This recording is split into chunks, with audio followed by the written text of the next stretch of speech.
Hello guys and welcome back to my channel. This is a new episode from the color layering series with Hero Arts. Today I'm playing with the Heroes Color Layering Piece stamp set. Hi everyone, I'm Yana Smakula and thank you for stopping by. I'm hoping you will enjoy this video. If you do, please give it a thumbs up and subscribe to my channel. Ring the bell too to be notified of every new upload. In this one, which is a part of the color layering series, we're taking a closer look at the color layering piece stamp set. Join me as I test several ink pad and embossing powder options and show you how to make simple, easy to mass produce holiday cards. Here's a quick look at this stamp set. It features a large word piece and a detail layer to create shadows and add interest to it. On the back of the packaging, as always, you have the layering guide that will show you how to layer your stamps and also a project example to help you jumpstart your creativity. The set also has a swirl decorative element which can be used to complete the stamping on the top and bottom, as well as some pretty stars. Of course, you also have other words and phrases to build your own sentiment, and they do give you several options. I'm going to begin by stamping Wishing You Peace and Love on white cardstock. This is Hero Arts Dove White. I'm using my Mini Misty stamping tool as I know I'll want to double stamp this. The ink pad that I'm using for this is Pool to Navy Ombre. If you've been a fan of the color layering videos for a while now, you know how much I love using my Hero Arts Ombre ink pads for stamping these images. The ombre ink pads easily add another level of detail and interest to any solid image. With the sentiment stamped, and by the way, it's not finished yet, we will come back to it later, but for now I want to work on adding some images to the background around the sentiment. I'm going to use this beautiful layered poinsettia stamp set and stamp beautiful flowers around the sentiment, framing it in a way.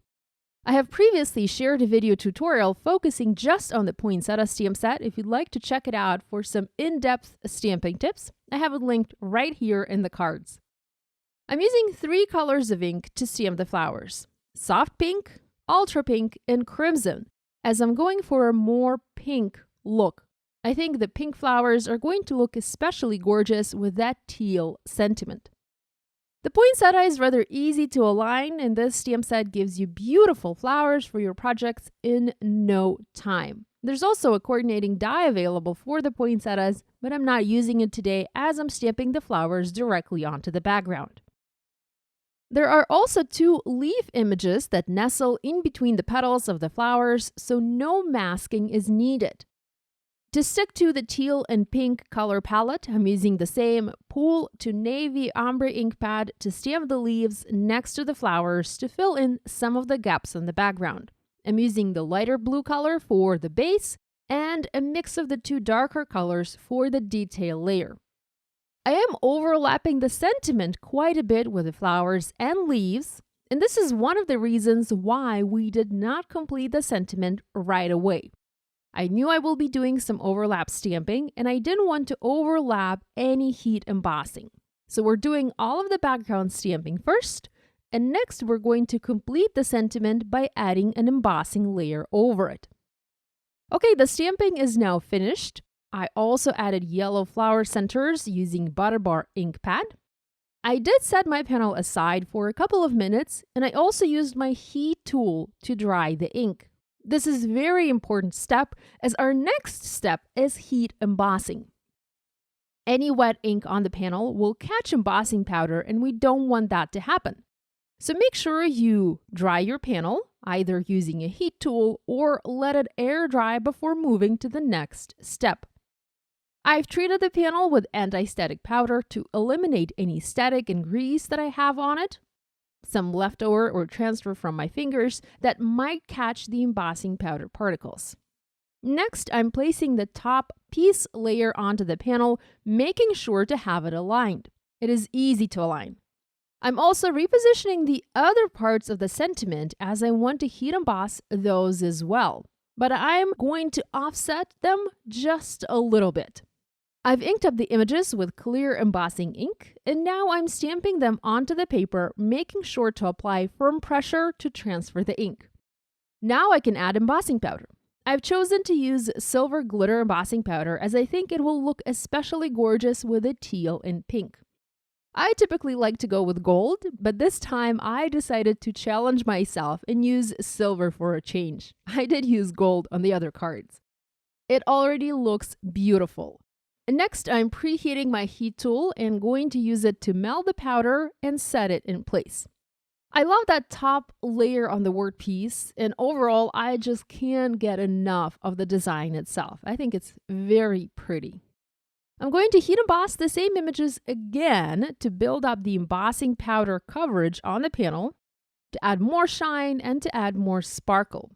I'm simply repeating the same steps, and here's what the panel looks like now. The bold letter design allows us to double heat emboss the same image as no detail is being lost here due to that bold letter design. I've trimmed this panel to 4 by 5¼ inches, and now I'm adding it to a slightly larger panel cut from peony cardstock. And next, I'm adding it to an A2 card base made from Adriatic cardstock, and that finishes our first card. I also already made a second card using this stamp set in a similar technique. I stamped the word peace in ultra pink and added gold glitter embossing powder on top. The word sending was stamped in Butterbar ink.